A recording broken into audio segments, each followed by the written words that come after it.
내가 누려왔던 모든 것들이, 내가 지나왔던 모든 시간이, 내가 걸어왔던 모든 순간이 당연한 것 아니라 은혜였소. 내가 하나님의 자녀로 살며 오늘 찬양하고 예배하는 삶,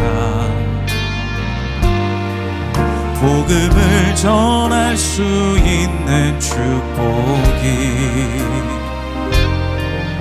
당연한 것 아니라 은혜였소. 모든 것이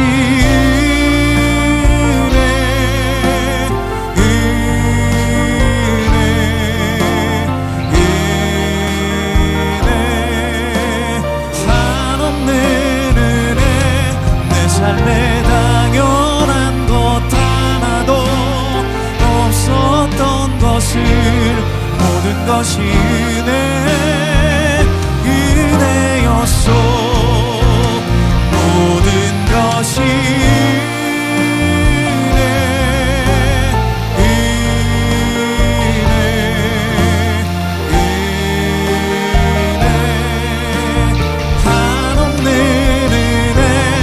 삶에 당연한 것 하나도 없었던 것을, 모든 것이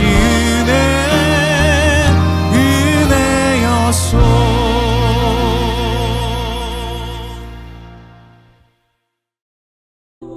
그런즉 내 사랑하는 자들아, 우상 숭배하는 일을 피하라. 나는 죄 있는 자들에게 말함과 같이 하노니 너희는 내가 이르는 말을 스스로 판단하라. 우리가 축복하는 바 축복의 자는 그리스도의 피에 참여함이 아니며 우리가 떼는 떡은 그리스도의 몸에 참여함이 아니냐. 떡이 하나요 많은 우리가 한 몸이니 이는 우리가 다 한 떡에 참여함이라. 육신을 따라 난 이스라엘을 보라. 제물을 먹는 자들이 제단에 참여하는 자들이 아니냐. 그런즉 내가 무엇을 말하느냐. 우상의 제물은 무엇이며 우상은 무엇이냐. 무릇 이방인이 제사하는 것은 귀신에게 하는 것이요 하나님께 제사하는 것이 아니니 나는 너희가 귀신과 교제하는 자가 되기를 원하지 아니하노라. 너희가 주의 잔과 귀신의 잔을 겸하여 마시지 못하고 주의 식탁과 귀신의 식탁에 겸하여 참여하지 못하리라. 그러면 우리가 주를 노여워하시게 하겠느냐. 우리가 주보다 강한 자냐. 모든 것이 가하나 모든 것이 유익한 것은 아니요 모든 것이 가하나 모든 것이 덕을 세우는 것은 아니니 누구든지 자기의 유익을 구하지 말고 남의 유익을 구하라. 무릇 시장에서 파는 것은 양심을 위하여 묻지 말고 먹으라. 이는 땅과 거기 충만한 것이 주의 것임이라. 불신자 중 누가 너희를 청할 때 너희가 가고자 하거든 너희 앞에 차려놓은 것은 무엇이든지 양심을 위하여 묻지 말고 먹으라. 누가 너희에게 이것이 제물이라 말하거든 알게 한 자와 그 양심을 위하여 먹지 말라. 내가 말한 양심은 너희의 것이 아니요 남의 것이니 어찌하여 내 자유가 남의 양심으로 말미암아 판단을 받으리요. 만일 내가 감사함으로 참여하면 어찌하여 내가 감사하는 것에 대하여 비방을 받으리요. 그런즉 너희가 먹든지 마시든지 무엇을 하든지 다 하나님의 영광을 위하여 하라. 유대인에게나 헬라인에게나 하나님의 교회에나 거치는 자가 되지 말고 나와 같이 모든 일에 모든 사람을 기쁘게 하여 자신의 유익을 구하지 아니하고 많은 사람의 유익을 구하여 그들로 구원을 받게 하라. 제11장. 내가 그리스도를 본받는 자가 된 것 같이 너희는 나를 본받는 자가 되라. 우리가 신앙생활을 하면서 참 많이 던지는 질문이 하나 있습니다. 이것을 해도 되는가 안 되는가, 혹은 예수 믿는 사람이 이 정도는 즐길 수 있지 않는가입니다. 우리는 어떤 행동이 죄인지 아닌지, 내게 허락된 권리인지 아닌지를 묻는 데 매우 익숙합니다. 이런 질문은 2000년 전 고린도 교회 성도들도 똑같이 던졌던 질문입니다. 당시 고린도 사회와 교회는 모든 것이 가하다, 즉 모든 것이 허락되어 있다라는 생각이 지배적이었습니다. 그들은 자신들이 영적인 지식과 담대한 믿음을 가졌기 때문에 어떤 일에도 얽매일 필요가 없는 자유를 얻었다고 자랑했습니다. 그래서 이 우상의 제물을 먹는 문제와 같은 일에 대해서도 스스로 지혜롭다고 여기며 자신들의 권리와 자유를 마음껏 주장했습니다. 하지만 사도 바울은 그들의 이러한 주장에 대해 일단 동의하면서도 그 얄팍한 질문을 완전히 뒤집어 버립니다. 바울은 모든 것이 가하나 모든 것이 유익한 것은 아니며 모든 것이 가하나 모든 것이 덕을 세우는 것은 아니다 라고 선언합니다. 바울은 이것을 해도 되는가요? 라는 우리의 질문에 대해서 오늘 말씀을 통해 훨씬 더 깊고 본질적인 질문을 우리에게 던지고 있습니다. 그것은 우리가 마음껏 누릴 수 있는 자유가 공동체에 유익을 주고 교회의 덕을 세우는 일인가? 라는 질문입니다. 오늘 이 시간 고린도전서 말씀을 통해서 우리의 자유가 향해야 할 진짜 목적지가 어디인지 함께 나누고자 합니다. 사도 바울은 고린도 교회 성도들에게 스스로 이 문제를 깊이 판단해 보라고 권면하면서 가장 먼저 성찬식의 자리로 우리를 이끌고 갑니다. 본문 16절에서 바울은 우리가 축복하는 잔과 떼는 떡이 그리스도의 피와 그리스도의 몸에 참여함이 아니냐고 묻습니다. 여기서 참여를 뜻하는 헬라어 단어가 바로 코이노니아, 영적인 교제와 연합입니다. 우리가 성찬을 거행할 때 쓰는 떡과 포도주라는 물질 자체는 평범한 것들입니다. 그러나 우리가 이 예식에 믿음으로 참여하는 순간 우리는 성령 안에서 우리를 대신해 십자가에 달리신 예수 그리스도의 몸과 피에 영적으로 연합하게 됩니다. 수많은 성도가 한 떡을 나누어 먹음으로써 우리 모두는 그리스도 안에서 영적인 한 몸, 즉 거룩한 교회의 공동체를 이루게 되는 것이지요. 이 성찬의 신비가 우리에게 가르쳐주는 단 하나의 강력한 진리가 있습니다. 그것은 바로 신앙이란 결코 우리의 안위나 편의를 따지는 취향의 문제가 아니라 내가 지금 어디에 속해 있는가 하는 소속의 문제라는 것입니다. 당시 고린도의 일부 성도들은 우상은 아무것도 아니고 고기는 그냥 음식일 뿐인데 내가 신전 축제에 자발적으로 가서 좀 즐기며 먹으면 어떠냐라고 생각하며 자유를 방종의 기회로 삼았습니다. 하지만 영적 세계는 그렇게 단순하지 않습니다. 바울은 무릇 이방인이 제사하는 것은 귀신에게 하는 것이라고 단호하게 이야기합니다. 이방 신전의 제사 자리에 직접 찾아가 우상의 제물과 술을 즐기는 행위는 우상 뒤에 숨어서 역사하는 사악한 영적 세력인 귀신과 교제하고 연합하는 결과를 낳게 되는 것이지요. 그래서 바울은 엄중하게 경고합니다. 너희가 주의 잔과 귀신의 잔을 겸하여 마시지 못하고 주의 식탁과 귀신의 식탁에 겸하여 참여하지 못하리라. 빛과 어둠이 사귈 수 없으며 그리스도와 사탄의 우두머리인 벨리알이 어찌 조화를 이룰 수 있겠습니까? 이 거룩함의 본질은 그래서 구별됨에 있습니다. 내가 내 발로 어디를 향해 걸어가고 내 육신의 본능을 채우기 위해 어떤 분위기를 즐기며 내 삶의 자리를 어디에 두고 있는가는 결코 가볍게 넘길 자유의 영역이 아닙니다. 그것은 내 몸과 마음이, 내 영혼이 지금 하나님과 하나님이 아닌 것들 중 어느 쪽에 소속되어 있는지를 증명하는 삶의 고백입니다. 그래서 우리는 자유를 논하기 전에 먼저 스스로에게 질문해야 합니다. 나는 진정으로 누구에게 속한 사람인가? 나의 소속이 오직 예수 그리스도께만 있음을 명확히 기억할 때에만 우리는 세상의 우상과 탐욕의 문화로부터 기꺼이 도망칠 수 있습니다. 그렇다면 우리가 그리스도께 속한 사람이라면 우리의 자유는 어떻게 사용되어야 할까요? 바울은 방종과 참된 절제의 차이를 명확히 가르쳐 줍니다.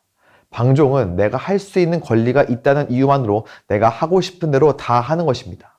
반면 성경이 말하는 성숙과 절제는 내가 할 수 있는 자유와 권리가 충분히 있음에도 불구하고 그것이 유익하지 않거나 덕을 세우지 못하기 때문에 안 하는 것입니다. 바울은 이 원칙을 당시의 일상생활에 아주 구체적으로 적용합니다. 시장에서 파는 고기는 묻지 말고 먹으라. 시장에 나온 고기가 신전에서 온 것인지 따지지 말고 그냥 자유롭게 사서 먹으라고 말합니다. 왜냐하면 땅과 거기에 충만한 모든 것이 다 주님의 것이기 때문입니다. 또한 불신자가 초대한 식사 자리에서도 자유롭게 먹으라고 합니다. 불신자 이웃이 차려준 음식 역시 그것이 나를 더럽힐까 염려하지 말고 자유롭게 교제하며 먹으라는 것이지요. 그리고 누군가 우상의 제물이라고 지적하면 먹지 말라고 합니다. 만약 식탁에 함께 앉은 누군가가 이것은 우상에게 제사로 바쳐졌던 고기입니다 라고 굳이 지적한다면 상황은 완전히 달라집니다. 바울은 단호하게 그 고기를 먹지 말라고 권면하는데요. 내가 우상에 재버린 것을 알고도 먹으면 내 양심이 더러워져서 안 먹는 것이 아닙니다. 그것을 굳이 지적한 그 사람의 연약한 양심과 신앙이 실족하지 않도록 보호하기 위해서입니다. 성숙한 그리스도인은 영적인 지식과 자신의 권리를 앞세워 자신의 유익만을 구하는 사람이 아닙니다. 오히려 사랑의 원칙 아래에서 자신의 자유를 기꺼이 제한할 줄 아는 사람입니다. 참된 자유인은 내가 포기해야 할 대상에 얽매이거나 노예가 되지 않고 자발적으로 포기할 수 있는 사람입니다. 주님께서 우리에게 자유를 주신 이유는 그것을 무기 삼아 내 권리만 주장하라고 주신 것이 아닙니다. 오직 사랑으로 서로 종노릇하며 내 곁에 있는 연약한 지체의 신앙을 북돋아 주라고 주신 것입니다. 우리의 자유는 이웃을 향한 사랑으로 기꺼이 제한될 때 비로소 가장 빛을 발하게 됩니다. 이제 바울은 우리 삶의 모든 영역을 관통하는 위대한 대원칙을 선포합니다. 그런즉 너희가 먹든지 마시든지 무엇을 하든지 다 하나님의 영광을 위하여 하라. 여러분은 하나님의 영광이라는 말을 들으면 무엇이 떠오르십니까? 안타깝게도 많은 분들이 하나님의 영광을 세상적인 성공이나 축복과 결부시킵니다. 내가 대학에 합격하고 직장에서 진급하고 사업에 성공해야만 하나님의 체면을 세워드릴 수 있다고 생각합니다. 반대로 실패하면 내가 하나님의 영광을 가렸다고 자책하지요. 하지만 도대체 우리가 어떻게 우리의 성취로 하나님의 체면을 세워드릴 수 있겠습니까? 이는 불가능한 일이며 무거운 짐일 뿐입니다. 예수님께서는 우리가 하나님께 영광 돌리는 길이 무엇인지 명확하게 말씀해 주셨습니다. 너희 착한 행실을 보고 하늘에 계신 너희 아버지께 영광을 돌리게 하라. 세상 사람들이 하나님께 영광을 돌리게 하는 통로는 우리의 화려한 스펙이 아니라 바로 우리의 착한 행실입니다. 그렇다면 바울이 말하는 착한 행실은 구체적으로 무엇일까요? 오늘 본문 24절의 말씀처럼 누구든지 자기의 유익을 구하지 말고 남의 유익을 구하라는 것입니다. 하나님의 영광은 결코 추상적인 개념이 아닙니다. 하나님의 영광은 철저하게 인간과 인간 사이의 관계 속에서 그리고 우리가 속한 공동체 가운데에서 드러납니다. 그렇기에 바울은 32절에서 유대인에게나 헬라인에게나 하나님의 교회에 거치는 자가 되지 말라고 당부합니다. 거치는 자란 다른 사람이 예수님을 믿고 구원받는 데에 방해가 되는 걸림돌을 의미합니다. 내가 밥을 먹거나 물을 마시는 일상적인 문제에서부터 내가 내 자유와 권리를 마음껏 누림으로 인해 누군가가 실족하고 상처받아 교회를 떠나게 된다면 그것은 결코 하나님의 영광을 구하는 행동일 수 없습니다. 우리가 무엇을 하든지 하나님의 영광을 위해 한다는 것은 명확합니다. 가정과 직장, 교회 안에서 내 주장과 고집을 내세우지 않고 상대방을 배려하며 이웃을 내 몸과 같이 사랑하는 것입니다. 내 권리와 자유가 이웃을 살리고 공동체를 세우는 도구로 온전히 쓰임받을 때 세상 사람들은 우리의 삶을 통해 살아계신 하나님께 참된 영광을 돌리게 될 것입니다. 사도 바울은 우상의 재물 문제와 그리스도인의 자유에 대한 긴 논의를 마무리하며 오늘 말씀 고린도전서 11장 1절에서 이렇게 선언합니다. 내가 그리스도를 본받는 자가 된 것 같이 너희는 나를 본받는 자가 되라. 이 말씀은 언뜻 들으면 대단히 교만하고 자기 중심적인 선언처럼 들릴 수 있습니다. 차라리 너희도 그리스도를 본받아라 라고 말하는 것이 더 맞아 보입니다. 하지만 바울의 이 고백은 결코 자기 자랑이나 교만에서 비롯된 것이 아닙니다. 바울이 이 편지를 썼던 당시의 헬라 문화권의 이방인들은 예수님을 뵙거나 그분의 말씀을 직접 들은 적이 없었습니다. 그들에게 보이지 않는 예수님을 설명하고 전할 수 있는 유일한 방법은 바울 자신이 예수님처럼 살아가는 그 삶의 모습을 그들에게 직접 보여주는 것뿐이었습니다.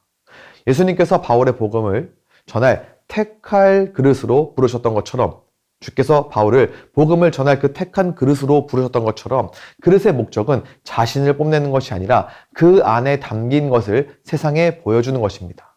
즉, 나를 본받으라는 바울의 외침은 인간 바울의 능력을 본받으라는 것이 아니라 내 삶이라는 그릇 안에 담겨있는 예수 그리스도를 보고 그분을 본받으라는 절박하고도 확신에 찬 초청이었습니다. 바울이 본받았던 그리스도의 모습은 어떤 것이었을까요? 바로 우리를 구원하시기 위해 당신의 생명을 내어주신 십자가의 희생과 사랑이었습니다. 바울은 그 예수님의 마음을 품고 자신이 마땅히 누릴 수 있는 유익과 권리를 포기하면서까지 많은 사람들의 이로움을 추구하며 그들이 구원을 받게 하려 애썼습니다. 오늘 우리의 삶도 이와 같아야 합니다. 성경을 스스로 읽지 못하는 우리의 어린 자녀들과 아직 복음을 모르는 이웃들에게 우리는 어떻게 예수 그리스도를 전할 수 있을까요?